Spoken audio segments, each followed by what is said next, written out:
There are 23 former Hawkeyes in the NFL this season, with 20 being on an active roster in Week 1.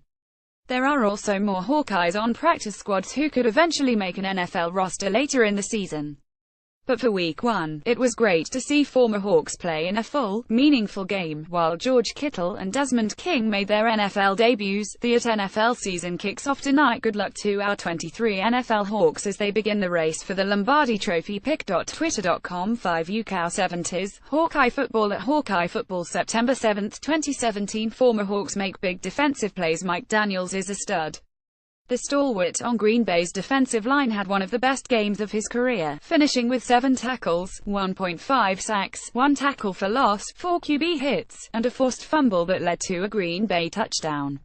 He led the Packers in sacks and QB hits, while recording the second most tackles on the team. The fumble that set up the Packers' TD at Mike Daniels 76 forces it. Kyler Fackrell recovers. SGB Go Pack Go. Pick.twitter.com Q6CDTRVRVC, Green Bay Packers at Packers September 10, 2017. ESPN and the entire Packers defense singled out Daniels' phenomenal game, including Ricky Jean-Francois, who couldn't believe Daniels has yet to make a Pro Bowl.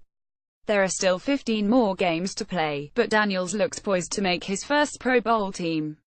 Ricky Jean-Francois was effusive in praising Packers DL Mike Daniels.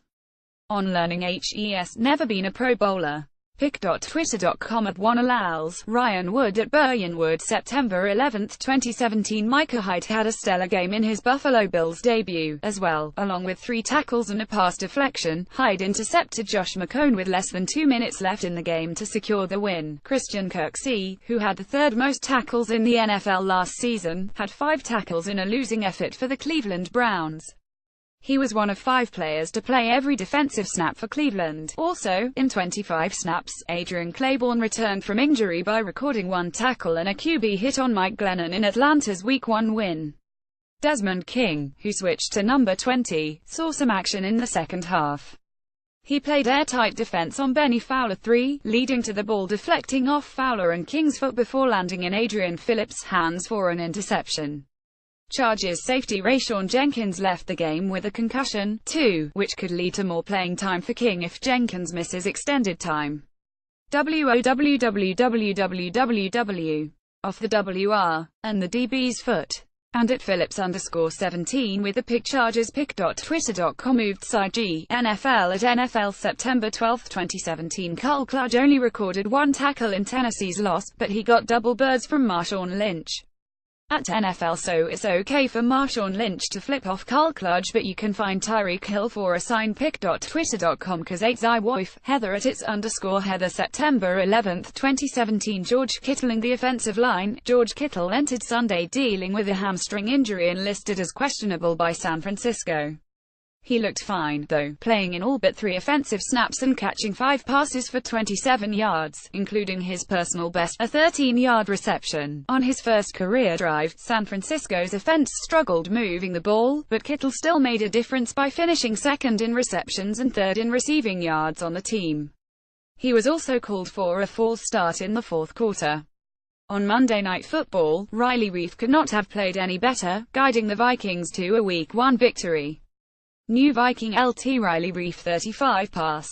Block snaps 0 sacks allowed 0 hits allowed 0 hurries allowed. Nathan Yanka at PFF_Nate September 12, 2017. Marshall Yanda said Baltimore's focus in 2017 was establishing the runs, which worked against the Bengals.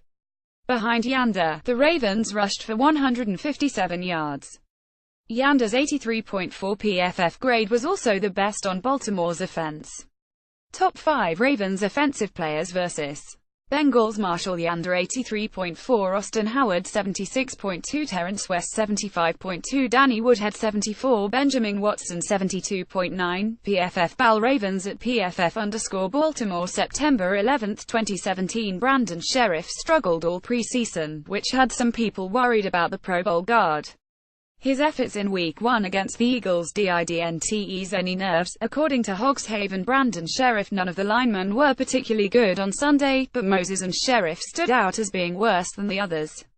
Sheriff gave up multiple pressures on the day as well, sometimes getting driven like a cheap car into the backfield. He also whiffed on some downfield blocks. Gotta keep your head up, son. Matt Tobin didn't start, but he played a couple of snaps as an extra tackle for the Seahawks on run plays.